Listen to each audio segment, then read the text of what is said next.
The Burning is such a fantastic slasher movie, and it's one of those movies that I've seen 1,000 times, but somehow always manage to forget how good it actually is until I watch it again. Do you know what I mean? Like, I love the movie. I've seen it to death, but it's almost like watching it for the first time every time you go back and watch it again. Maybe because it's such a rich slasher film that there's just so much content to mine from it, so whenever you watch it, you sort of find something new?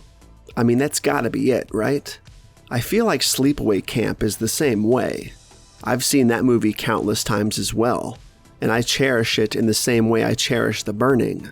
But somehow, in some way, it always feels like I'm watching it for the first time when I return to it for another viewing. There's just so much to see and absorb and take from it that I think you just find something new with every watch. Isn't that weird?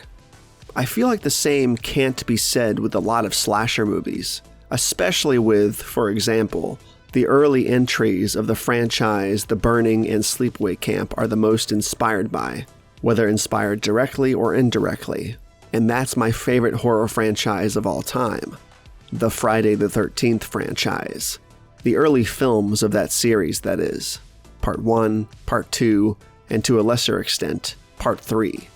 I've seen those films a million trillion gazillion times, but with each viewing session of those films, I don't feel like I'm seeing anything new or watching something fresh. I truly feel like I've excavated the depths of those films exhaustively. Not that that's a bad thing, but it is a peculiar thing when compared to The Burning or Sleepaway Camp, where those movie-watching experiences still produce the opposite effect. Perhaps it's because I've just seen those first few Friday films too many times, and Sleepaway Camp and The Burning less times in comparison, but it's amazing to me nonetheless how different the viewing experiences are between those two films and the aforementioned F-13 entries.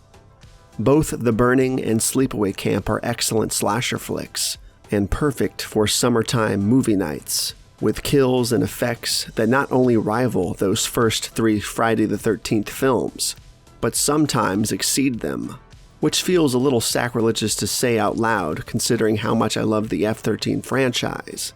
But the truth is the truth, am I right?